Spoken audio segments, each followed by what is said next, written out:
A seguir, IIGD Irajá. Os olhos da fé nunca estiveram neste povo, por isso que eles não conseguiram entrar. Desde o início sempre foi assim. Você está vendo aqui o início, tá? Bem o iniciozinho. Eles acabaram de sair do Egito, estão saindo. Ainda nem atravessaram o mar. Aí o faraó vem atrás deles com aquele exército poderoso, aquele aparato todo, aquele armamento todo. Eles não tinham nada disso. Então, parecia literalmente impossível que eles pudessem sair de lá. Tá. O problema foi que quando eles olharam para trás, que eles deram de cara com o exército de faraó, o medo tomou conta do coração. Esse foi o problema. E eles carregaram isso. Olha, eles atravessaram o mar em seco, eles viram o mar aberto para eles, as águas como muros de proteção, eles viram com o olho físico, eles viram aquilo. Mas nem assim eles conseguiram colocar no coração que o Espírito de Deus estava ali com eles para livrá-los de qualquer coisa, para dar livramento total. Nem assim eles conseguiram, tá? Aí eles atravessam o mar, Faraó naufraga, literalmente, tá? Afundado. O Senhor Deus estava segurando as águas. Não sei se a própria palavra, foi a vara de Moisés que abriu, se os anjos estavam lá segurando, não sei. Só sei que Deus fez. Que Deus fez, ele faz e faz. Quando o último israelita atravessou, saiu da parte que era o mar, quando o faraó já estava quase no meio, Deus soltou as águas. Tá. Aí você vê o que aconteceu. Dá uma olhadinha comigo. Logo aqui.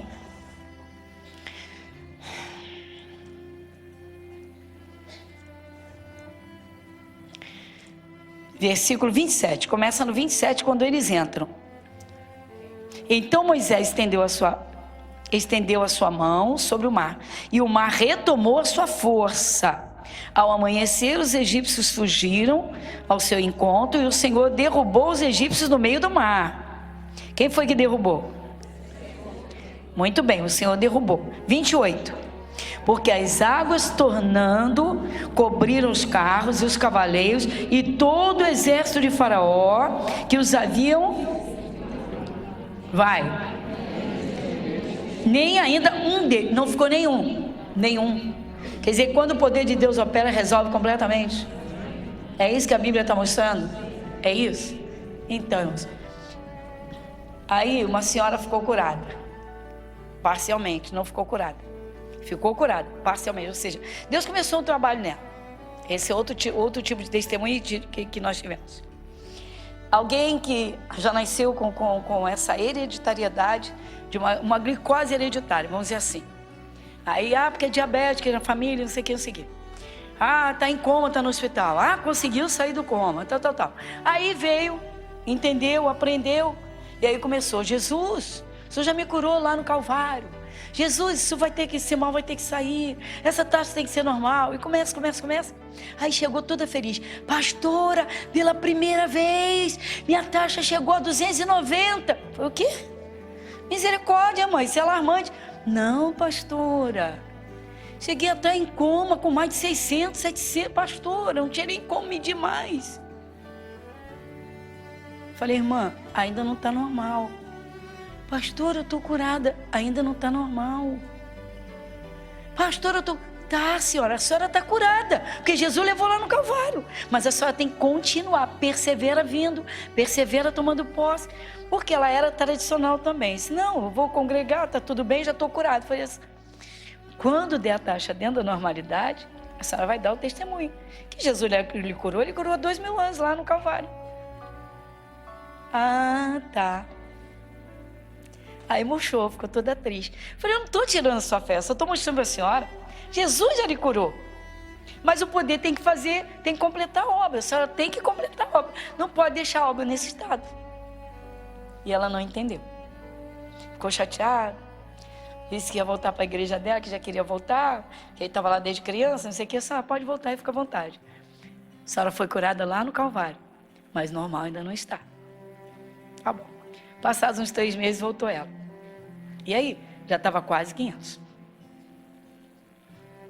Aí pega firme na batalha, e ora, e busca, escuta e alimenta a fé, e ora, e busca, escuta e alimenta a fé. Chegou um momento que a palavra bateu no coração, pá, acabou.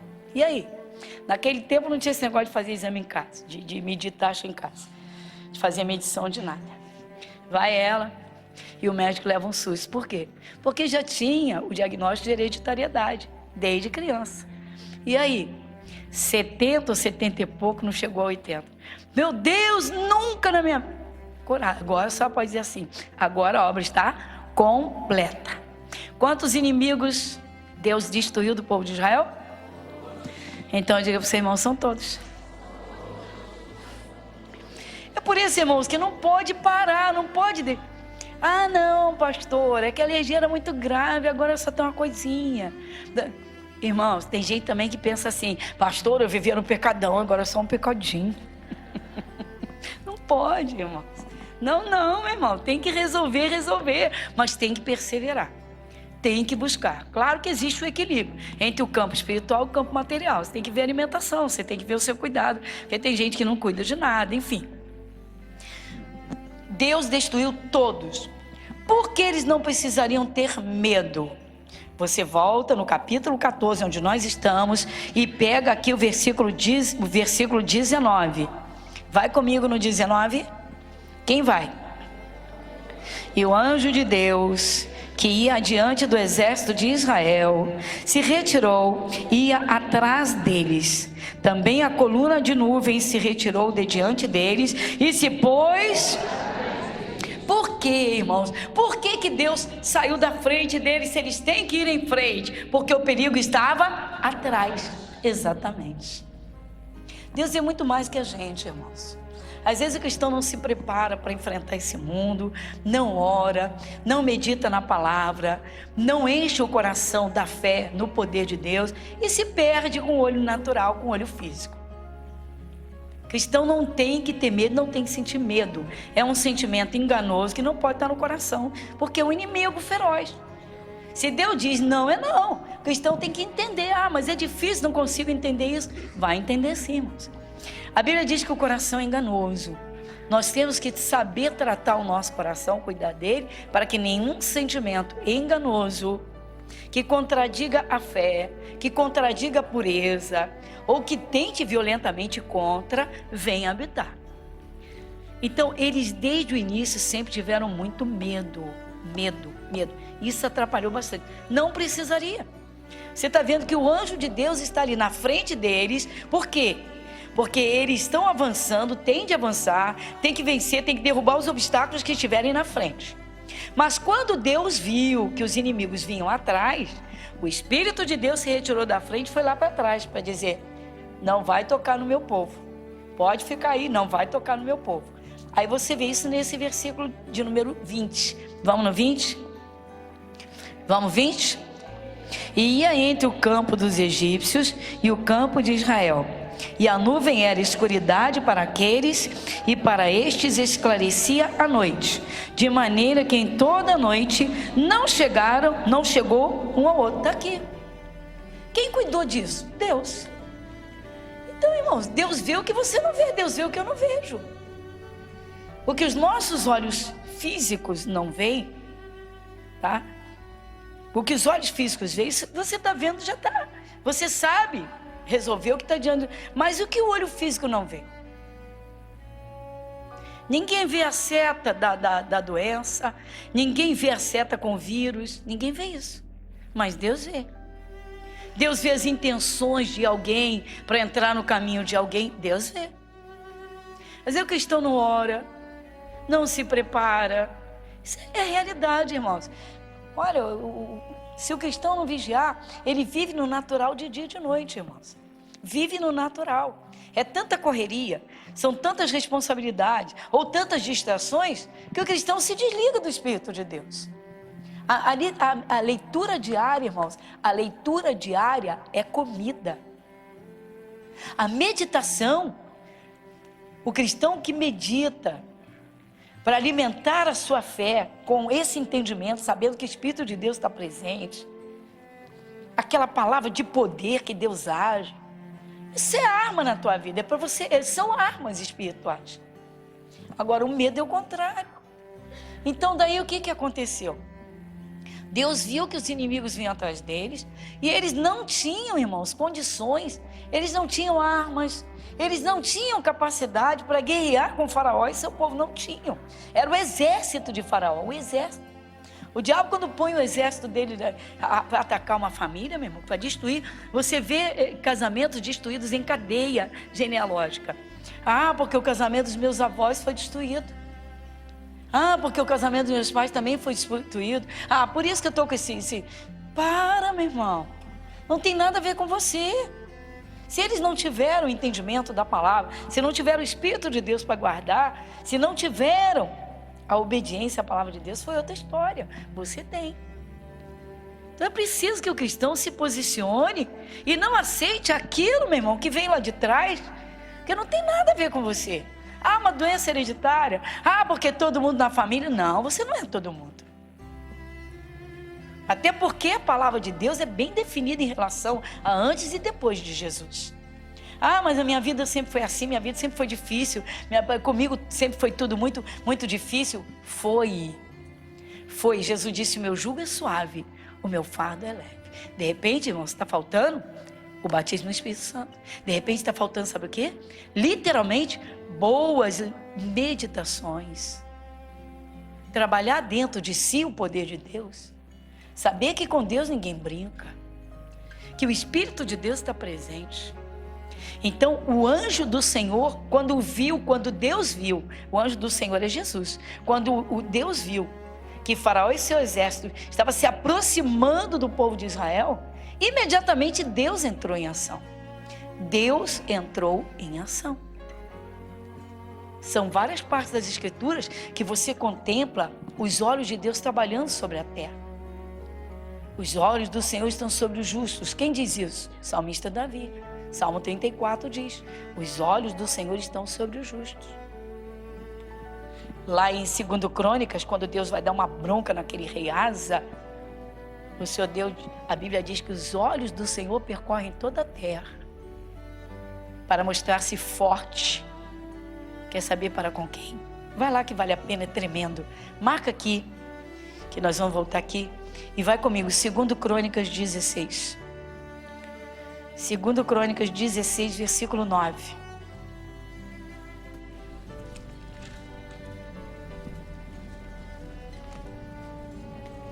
O que diz 2 Crônicas, capítulo 16, versículo 9? Porque quanto ao Senhor, seus olhos passam por toda a terra, para mostrar-se forte para com aqueles cujo coração é perfeito para com ele, tá vendo? A outra parte não tem ponto e vírgula aí? Então encerra essa parte, porque a outra parte, Deus está se dirigindo ao rei Asa para dar uma bronca. Então, vamos pegar essa parte, porque os olhos de Deus passam. Então, porque quanto ao Senhor, seus olhos, atenção, passam por toda a terra. Pastora, por que eu passei por... eu passei por uma situação difícil assim, eu passei por uma situação tenebrosa assim. Irmãos, olha só. Quando o cristão está ligado no Espírito de Deus, ligado mesmo, quando ele tem a palavra viva no coração, se ele passa algum contratempo, você pode ter certeza que Deus permitiu. Mas se Deus permitiu, ele tinha um propósito naquilo. A Bíblia diz que todas as coisas cooperam, contribuem juntamente para o bem daqueles que amam a Deus. O cristão nunca vai ter entendimento da sua capacidade se ele nunca precisar usar uma arma espiritual. Se você nunca precisou usar o nome de Jesus com autoridade para repreender o mal, como é que você sabe que você tem essa capacidade? Entenda isso. Tem gente que faz cada pergunta, irmãos. Uma vez me perguntaram, pastor, o Senhor Deus não é onisciente? É claro, não está escrito que Ele sabe tudo, tem ciência de tudo. Por que o Espírito Santo fez Jesus ser tão tentado, permitiu Jesus ser tão tentado pelo diabo? Eu falei, você está brincando. Você me perguntar isso para mim? Pergunta isso para Deus. Eu sou doida de me meter nas coisas de Deus? Eu sou só secretária dele, uma delas. Imagina se secretário se mete em vida particular de patrão. Eu não bebi meu juízo? Vocês querem saber por que Deus fez Jesus ser tentado por... Mas olha só. Claro que a gente tem uma noção, meu irmão. Primeiro, ninguém jamais, antes ou depois, nem fez nem faria o que Jesus fez. E não há ninguém que pudesse tomar o lugar de Jesus, porque o único sem pecado que veio ao mundo para salvar foi Jesus. Então ele tinha que encarar o inferno e vencer tudo. Agora, quem somos nós para nos metermos nisso? Tem gente, é igual aquela pergunta idiota: Deus fez o ovo ou fez a galinha? Deus fez a galinha porque ele fez os animais. A palavra criou os animais. E ele criou os animais dotados de reprodução. E ele sabia por que ele fez as aves para botarem ovos. Agora vamos aqui Não, gente, me poupa. Quando chega a Páscoa, coelhinho da Páscoa, aqui traz um ovo, 2 ovos. Coelho bota ovo. Mas nem a coelha, que dirá o coelho. Nem a coelha, coelho é mamífero. Quer dizer, coelho da... vamos deixar isso de lá. Voltando ao que importa. Irmãos, estamos falando, os olhos físicos enganam. Os olhos físicos enganam. Por onde começa o adultério? Olhou, gostou e se apaixonou. Por que não tirou o olho? Por que não tirou o olho? Por que eles ficaram olhando o faraó? Por que eles ficaram olhando o exército de faraó? Pastor era a realidade. E Deus não era a realidade na vida deles. E Deus que falava através de Moisés todo dia não era a realidade. É por isso, irmãos, tem muita gente que se machuca. A Bíblia Sagrada é a mesma para todo mundo. Ela pode ser um livro de letras mortas para muita gente, mas uma palavra saída daqui opera uma coisa maravilhosa na vida de quem crê. Fala para o teu irmão: só depende de você. Só depende de mim, irmão. Só depende de cada um de nós. Um dos grandes problemas, um dos grandes problemas do povo de Deus, descendente de Abraão, em todo o tempo, desde a saída do Egito, quando viram o faraó atrás, até contemplarem a terra prometida, um grande problema que infelizmente eles não diagnosticaram, não buscaram para se livrar dele, foi exatamente o medo. O medo foi um dos grandes inimigos deles, que aborreceu a Deus. Por quê? Eles não demonstravam uma confiança na presença do Espírito de Deus. Uma coisa é você usar o nome de Jesus com autoridade e você não duvidar. Outra coisa é você ter dúvida e ter medo do que você está vendo. Você ter pavor do que você está vivenciando. São situações completamente diferentes. Porque uma agrada a Deus e outra aborrece a Deus. O Espírito Santo diz na carta aos Hebreus que sem fé é o quê? Impossível agradar a Deus. Ora, se eu já aprendi o que é fé, e se eu já tive momentos de fé, de resolver situações pelo poder de Deus, por que eu não me esforcei para crescer na fé? Sabe o que acontece, irmãos? O sono espiritual. Às vezes o cristão, irmãos, quando tudo está bem na vida dele, sabe o que ele faz? Se distrai. Não faz aquelas leituras fervorosas, não participa assim de cultos com fervor, porque está precisando se encher de poder para resolver o problema. Às vezes o cristão é sonolento, e Satanás, ele não é burro, infelizmente. O que o diabo faz? Parece que tem época que parece até que ele tira férias. É sério, é sério. Aí você pergunta assim: irmã, não tenho lhe visto na igreja. Pastor, fui viajar. Amém, que bom, né? Sobrou um dinheirinho, foi viajar, glória a Deus. Tá tudo bem, tá tudo bem. Daqui a pouco procura a semana de novo. Nada. Assim, irmã, só tá vindo no domingo. Pastor, eu tô, sabe o que é? Tô reformando minha casa. Glória a Deus, que bom, tá prosperando, podendo reformar a casa. Mas só tá faltando no culto de membros. E não, vou vir, pode deixar. Aí passa um tempo, daqui a pouco, meu irmão, toca o telefone, desespero. Pelo amor de Deus, chama mais não. Eu estou passando por isso, meu Deus. Aí você diz: parece que a casa toda caiu de repente. Por quê? Não se engane, irmãos. Quando tudo está calmo, o cristão está em atividade. Ele está meditando, ele está se fortalecendo, ele está armado espiritualmente, ele está pronto. Se o mal tentar atacar, ele está literalmente pronto para resistir ao mal, crendo na presença de Deus. mas tem cristão que não atenta. Isaías 55, 6. Vamos lá? Isaías 55, 6. Só são duas partes que nós vamos ver agora. Isaías 55, 6. Quem lê comigo o versículo 6? Buscai ao Senhor, invocai-o. Tá vendo? Sabe como é que eu vejo isso aqui? Eu vejo assim, Deus está dizendo, ó, busca enquanto você está podendo buscar, porque na hora do desespero você não tem fé para nada. Então você está bem? Vai buscando, vai se fortalecendo, vai buscando mais entendimento, participa, ou seja, leva uma vida espiritual ativa, porque quando for necessário, você tem o poder de Deus para usar. E quando está fraco? E depois que dormiu bastante espiritualmente? O diabo não é burro, mano. Ele vai tentar atacar quando o cristão estiver despreparado, frio na fé, sonolento. A fé ficou lá atrás. Os discípulos no barco, aconteceu isso. Quando a tempestade quase derrubou o barco, que eles acordaram Jesus, Jesus repreendeu tudo, paralisou tudo, mas Jesus perguntou, onde está a vossa fé? Onde está a vossa fé? Ou seja, onde vocês perderam? Onde vocês deixaram? E a pessoa deixou lá atrás, que estava tudo bem, tudo tranquilo. A vida espiritual é ativa todo dia, irmão. Jesus falou o pão nosso de cada dia. Então vamos lá, vamos ver só mais duas partes. Vamos lá? De novo, Números. Números, capítulo 13. Bom, eles foram ver a terra e voltaram, tá?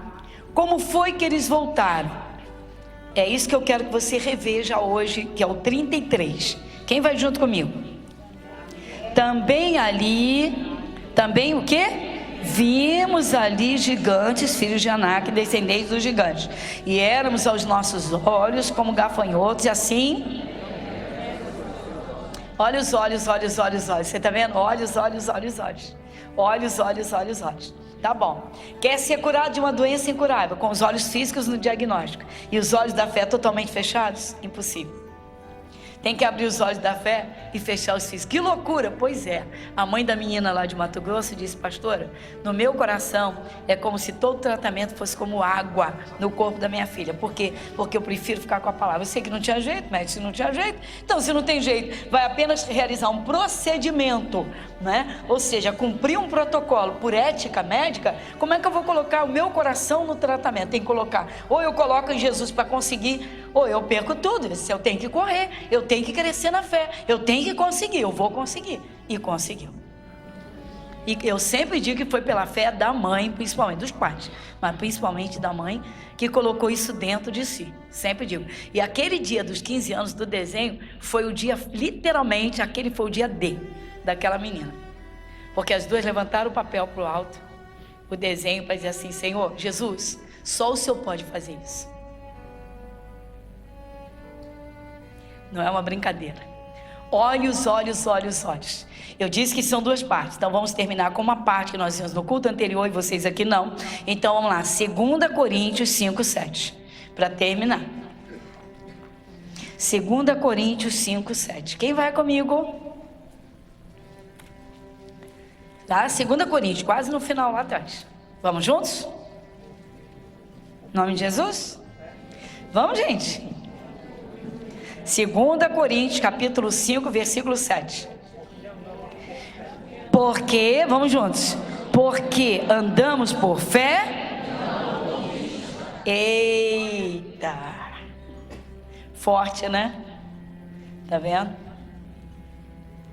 Sim ou não? Andamos por...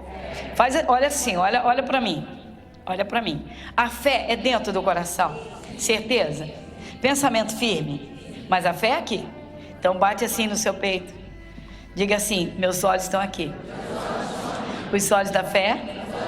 Diga os olhos da luz de Cristo. Os olhos do poder. Os olhos da fé.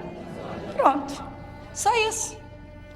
Pastor, isso é loucura. Pois é, irmãos, é por isso que o mundo não entende a gente. E é por isso que alguns são curados e outros não. Alguns saem do estado de miséria, irmãos, e Deus dá uma virada na vida daquela pessoa, que é uma coisa linda. E na vida de outros, Deus não pode trabalhar, porque ela não consegue tirar os olhos físicos do problema. Se os olhos físicos estão presos no problema, então estamos no natural. Se os olhos da fé começam a trabalhar, Deus vai trabalhar junto. Eu gostaria de voltar em Êxodo, mas não vai dar tempo mais, já se passou. Já estamos aqui há 1 hora, né, nessa palavra maravilhosa. 1 hora só na palavra. Então, nós vamos só lembrar, tá? Eles atravessaram o mar a pé enxuto, sequíssimo. O faraó e todo esse exército, todos eles morreram afogados. As águas se fecharam. Eles caminharam com o Senhor Deus sobre eles e à frente deles, e atrás deles, e cuidava, mas eles não conseguiam enxergar. Se perderam por conta disso. Os únicos da geração que saiu de lá, já adulta e madura, foram Josué e Caleb. E Deus disse: só eles dois vão ter a terra, vão chegar lá. E é lamentável, irmãos. Muita gente. Será que todo mundo vai chegar ao céu? Perseverar na fé até o fim? Jesus fez uma pergunta na parábola do juiz injusto, que no final ele diz assim: quando o Filho do Homem vier, quando voltar, achará fé na terra? Ou seja, será que existe algum cristão que aguarda a volta de Jesus? Não sei. Igreja Internacional da Graça de Deus, Avenida Monsenhor Félix, 1120, Irajá.